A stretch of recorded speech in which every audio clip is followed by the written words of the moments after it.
እሺ ጤና ይስጥልን ውድ ተመልካቾቻችን በቲክቶክ ቪዲዮ ላይ አንድ ጥያቄ ጠይቄያችሁ ነበር። ማለት የዶሮ ጭንቅላት በመብላት የነገሰ ማን ነው ኢትዮጵያ ውስጥ ብያችሁ ነበር። የሆነው ታሪክ ይሄ ነው። አንድ ዶሮ በሰፈሩ ላይ ይጮሃል እና ማንም ሊረዳው አልቻለም መልእክቱን። ዝም ብሎ እንደ ቀልድ ነው የሚያዩት።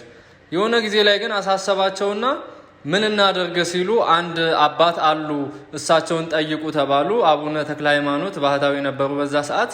በአጋጣሚ በዛ ሲያልፉ ተጠየቁ። ዶሮውን አዳመጡት፣ ሰሙትና መልእክቱ የኔን ጭንቅላት ቆርጦ የበላ ለዘላለም ይነግሳል ነበረ የሚለው ድምፁን በደንብ ተረድተው ወደ ፈጣሪያቸው ወደ እግዚአብሔርም ጸሎት ካደረጉ በኋላ ይሄን ነገር ይነግሩታል ለዶሮ ባለቤት።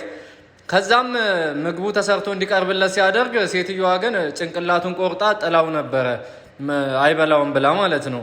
ያን ጭንቅላት ደግሞ አንድ የንጉሱ ጋሻ ጃግሬ አግኝቶ ይበላዋል። ከበላው በኋላ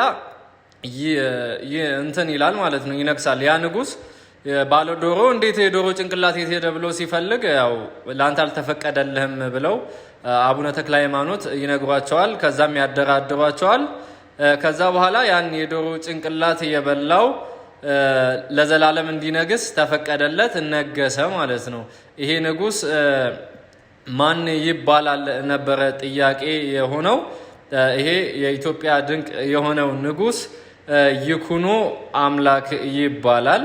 የይኩኖ አምላክ ታሪክ ነው። ሼር ኮፒ ሊንክ አድርጉ። እናመሰግናለን። ላይክ ሰብስክራይብ አድርጉ። ቻው ቻው።